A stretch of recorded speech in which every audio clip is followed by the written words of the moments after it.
प्यारे बच्चों, आज हम देख रहे हैं बीकॉम थर्ड ईयर से।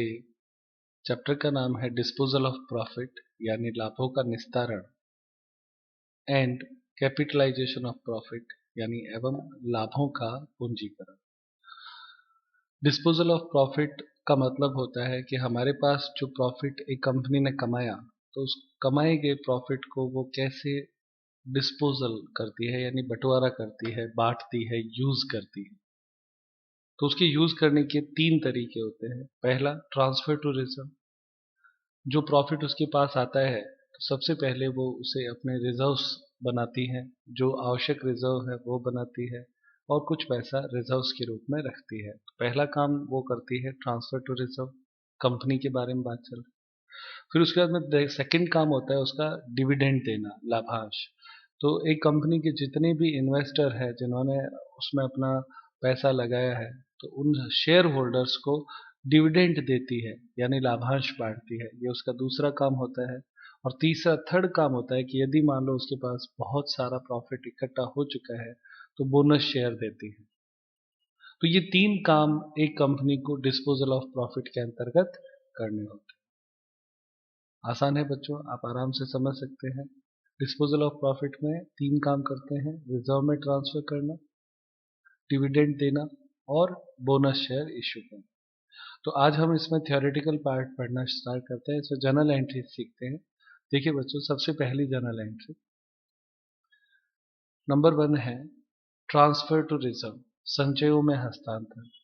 तो जब भी संचयों में रिजर्व बनाते हैं तो उसका जर्नल एंट्री होगी सरप्लस यानी प्रॉफिट में से पैसा ले रहे हो, surplus account DR to reserves या फंड। आप रिजर्व कह दो चाहे फंड कह दो, एक ही बात है। तो surplus account DR to reserve, ये आपकी पहली एंट्री हो जाएगी। ये कब करनी है? जब आप रिजर्व्स बनाते हैं। Number 2, distribution of dividend. जब आपको लाभांश बांटना हो तो लाभांश देने के लिए एंट्री क्या होगी? Surplus account DR to proposed.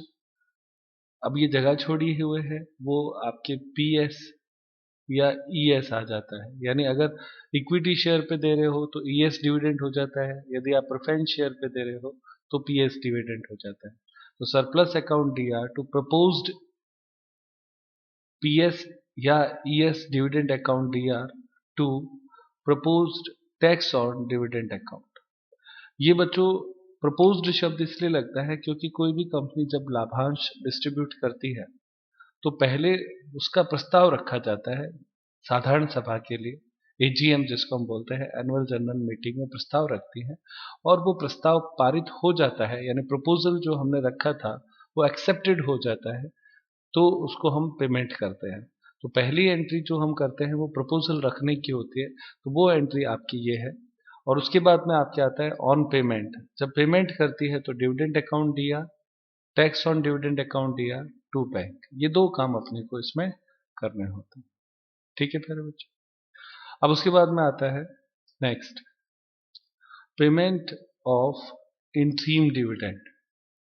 Interim dividend क्या होता है पहले तो ये समझ लें। जब किसी कंपनी को बहुत प्रॉफिट अधिक होता है और उसको लगता है कि नहीं मुझे इस साल बहुत प्रॉफिट हुआ है पर्टिकुलर उस वर्ष में, तो कंपनी वर्ष के बीच में ही लाभांश दे देती है, डिविडेंड दे देती है। तो अगर कोई भी कंपनी वर्ष के बीच में लाभांश देती है तो उसे इंट्रीम डिविडेंड कहा जाता है। और इंट्रीम डिविडेंड में आपको क्या करना होता है? इंट्रीम डिविडेंड अकाउंट दिया, tax on dividend account DR to bank. आपको पेमेंट सीधा कर देना होता है, इसमें प्रस्ताव रखने की आवश्यकता नहीं होती, कंपनी सीधा पेमेंट कर सकती है।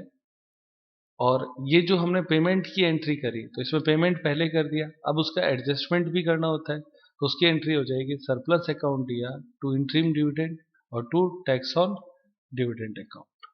तो जो पैसा हमने पेमेंट किया उसको हमने सरप्लस से एडजस्ट कर दिया। तो इंट्रीम डिविडेंड की ये दो एंट्रियां होती है, पहली और दूसरी। कोई दिक्कत प्यारे बच्चों? आप नोट करते रहे साथ में तो आप लोग इसको बाद में आराम से याद भी कर सकते हैं। दोनों एंट्री हो गई। इसमें ये देखो जो आता है टैक्स ऑन डिविडेंड, तो ये डिविडेंड पे कोई भी कंपनी जब डिविडेंड देती है तो उसके ऊपर उस पर टैक्स भी देना पड़ता है, तो डिविडेंड टैक्स बोलते हैं। अब ये कई बार प्रश्नों में हमारे डिविडेंड टैक्स की रेट बदलती रहती है, गवर्नमेंट कभी इसकी टैक्स कम कर देती है, कभी ज़्यादा कर देती है। जैसे अभी हम वर्तमान में जब पढ़ रहे हैं 2022 में, तो 2020 का जो रूल था उसके अनुसार डिविडेंड टैक्स देना ही नहीं है, तो डिविडेंड टैक्स नहीं भी होगा।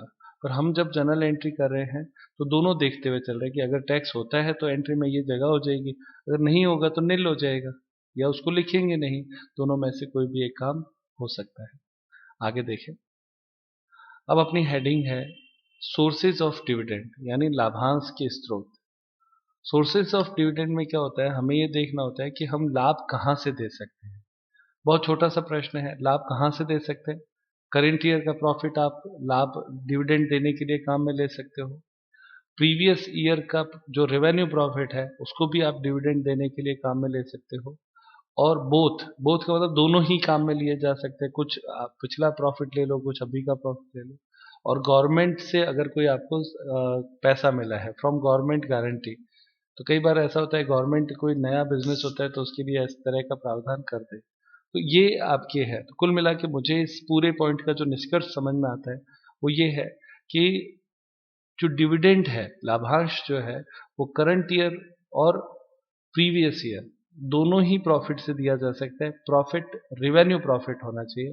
रेवेन्यू प्रॉफिट का मतलब हो गया जो हमने बिजनेस से प्रॉफिट कमाया है, कैपिटल प्रॉफिट नहीं चाहिए होता है। ठीक है बेरोज। अब आगे देखें।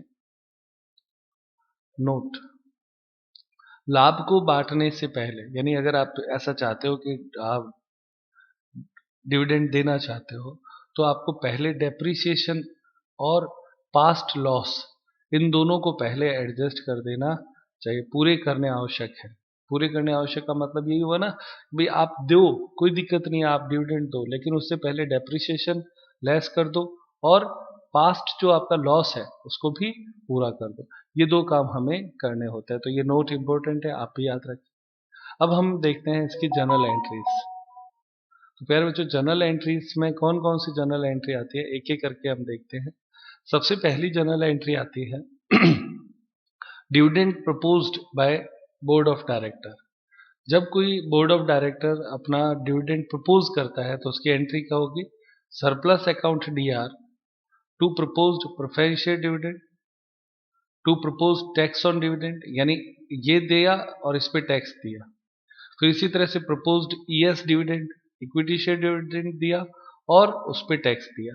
तो ये एक प्रपोजल रखने की एंट्री होगी, आप इसको ऐसे समझ सकते हैं। तो इसका नरेशन मैंने लिखा है डिविडेंड प्रपोज्ड। क्लियर। तो इक्विटी शेयर और प्रेफरेंस शेयर पे दोनों पे जब कोई कंपनी डिविडेंड देती है तो पहले प्रस्ताव रखती है, तो प्रस्ताव रखने की ये जनरल एंट्री होगी। कोई दिक्कत प्यारे बच्चों। Surplus account DR to propose dividend. अब उसके बाद में सेकेंड एंट्री देखो, ये है डिविडेंड एक्सेप्टेड। जब कंपनी में जो साधारण सभा होती है, एजीएम होती है, वो एक्सेप्ट कर लेते हैं कि हाँ दे देना चाहिए, तो ये एंट्री क्या होती है देखो यहाँ पे, propose preference share dividend, propose tax, propose equity share dividend और प्रपोज टैक्स ऑन डिविडेंड। इन चारों को डीआर, जो ऊपर सीआर किए थे ना, वो सबको डीआर कर दिया। और सीआर में क्या किया, सीआर में हमने इन सब के आगे जो प्रपोज्ड शब्द था ना, इसको हटा दिया। To PS dividend, to tax on dividend, to ES dividend और टू टैक्स ऑन डिविडेंड। तो ये जो प्रपोज्ड शब्द है वो हट जाता है, यानी एक्सेप्ट हो गया। इतनी सी बात है। ठीक है प्यारे बच्चों। तो ये जनरल एंट्री नंबर 2 होती है, यानी पहले में प्रपोजल हुआ और दूसरे में प्रपोजल हुआ। और आप ये देखिए प्यारे बच्चों, यहाँ पे डी आपने सी आर किया प्रपोजल को, और यहाँ पे आपने प्रपोजल शब्द को डी आर किया। तो अगर आप लोगों को पता है कोई भी चीज अगर सी आर थी और फिर बाद में डी आर कर दे, या पहले डी आर थी बाद में सी आर कर दे, तो वो उसका इफेक्ट ही खत्म हो जाता है।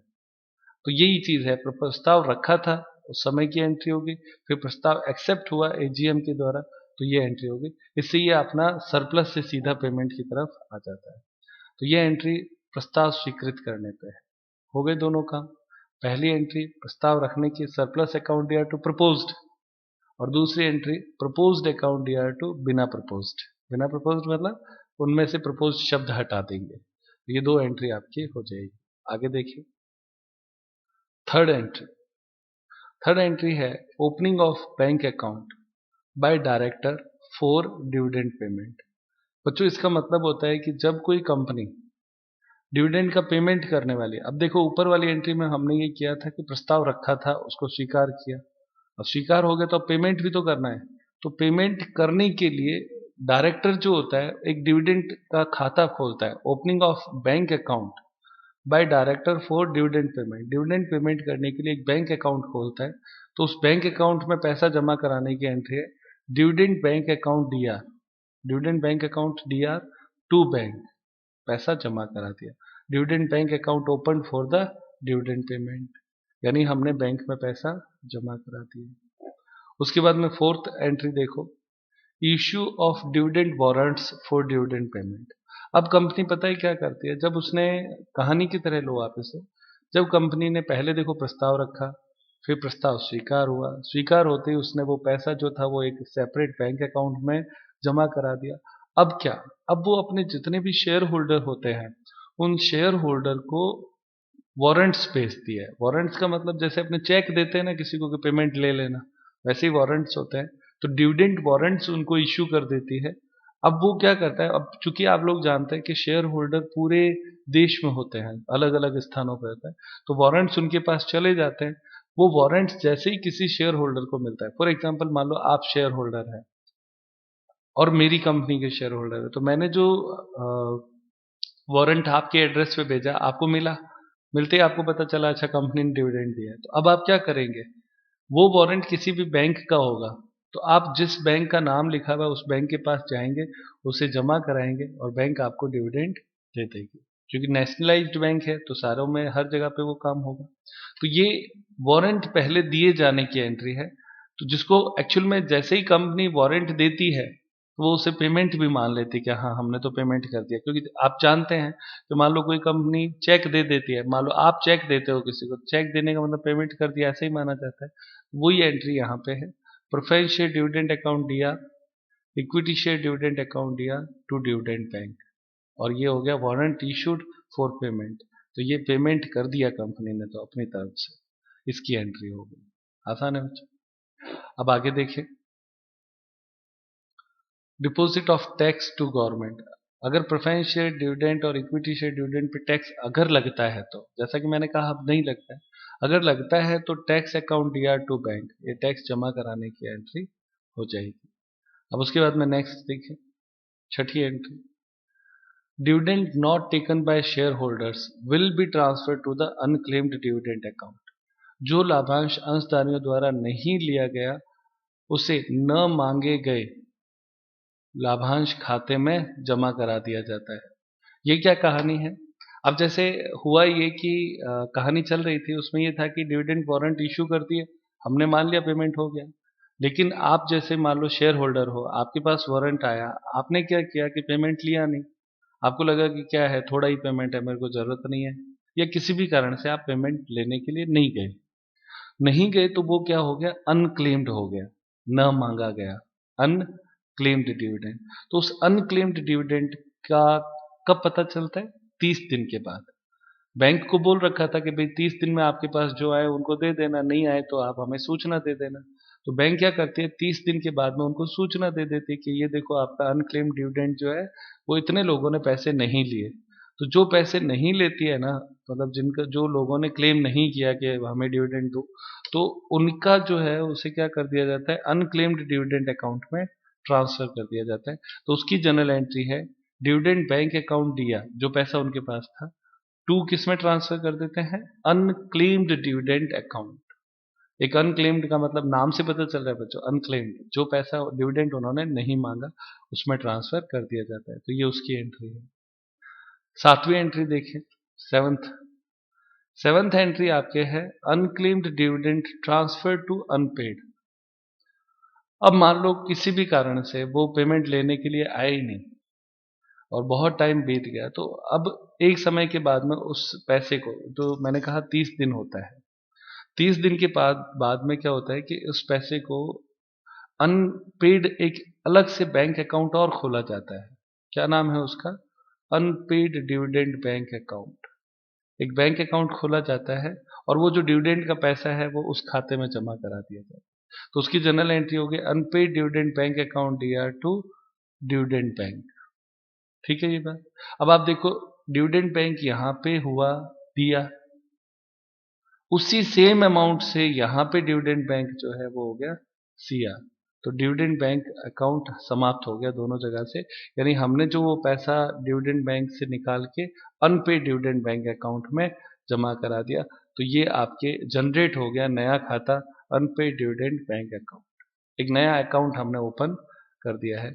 अब देखो इसमें लिखा है unclaimed dividend deposited to new bank account under section 124(1) act 2013। इस एक्ट के अंतर्गत हमें उसमें जमा करा देना होता है। ठीक है प्यारे बच्चों, दो काम हमने और किए, पहले अनक्लेम्ड की जांच की और एक अनक्लेम्ड बनाया, और जितना पैसा उसमें था वो सेम अमाउंट हमने कहाँ जमा करा दी, अनपेड में। इसलिए ये एंट्री और ये एंट्री जो दोनों है उसमें अमाउंट जो है ना वो सेम होती है। आ रही है बस, इनका बैलेंस भी दोनों का सेम ही होता है हमेशा, unclaimed is equal to unpaid होता है। क्लियर? आगे देखिए अब क्या, यहां पे नोट, अनक्लेम्ड डिविडेंड जो है वो लाइबिलिटीज के रूप में हम दिखाएंगे और अनपेड डिविडेंड है वो हम एसेट्स के रूप में दिखाएंगे। यानी ये चीज हमारी बैलेंस शीट में हमेशा बनी रहेगी। किस नाम से? अनक्लेम्ड और अनपेड। क्योंकि मैंने कहा दोनों तरफ सेम अमाउंट होगी, मान लो ये 20,000 लाइबिलिटीज में हमने लिख दिया तो वही सेम 20,000 हमारे एसेट्स में भी लिखा हुआ है। यानी हमारी बैलेंस शीट में ये दोनों होंगे पर इसका इम्पैक्ट बैलेंस शीट से दोनों तरफ सेम अमाउंट है इसलिए हट जाएगा। क्लियर क्या बच्चों? अनक्लेम्ड लाइबिलिटीज में, अनपेड एसेट्स। आगे देखिए, आगे लिखा है 8th पॉइंट, डिविडेंड जो हमारे पास है reclaimed by the share holder and payment. मान लो कुछ दिन बाद में अगर कोई शेयर होल्डर कहता है कि मुझे पेमेंट चाहिए, तो क्या हो सकता है क्या? तो उसका आंसर है हाँ, हो सकता है। 7 साल का समय उसके पास है, उस 7 साल के ड्यूरेशन में वो कभी भी पैसे लेने आ जाए तो उसको कंपनी को पैसे देने पड़ेंगे, और उसकी एंट्री क्या होगी? Unclaimed dividend account DR to unpaid dividend account. Okay, payment of unclaimed dividend made, बस ये इतनी है। क्या एंट्री हो रही है? अनक्लेम्ड टू अनपेड, ये आप unclaimed to unpaid account DR. और मान लो किसी ने कहा कि 5,000 रुपए का पेमेंट चाहिए तो उसको 5,000 हमने कर दिया। ये जनरल एंट्री इतनी है, कोई दिक्कत नहीं। Unclaimed account DR to unpaid, payment हो गया। और उसके बाद में नेक्स्ट एंट्री देखो, मान लो अनक्लेम्ड डिविडेंड जो है उसका बैलेंस बच जाए, ठीक है, तो इसमें ये रूल है कि अगर 7 साल तक कोई व्यक्ति नहीं आता है तो उसे IEPF अकाउंट में जमा कराना है। तो लिखा है unclaimed dividend balance transfer to IEPF after 7 year under section 124(5) और कंपनी एक्ट 2013 के अनुसार।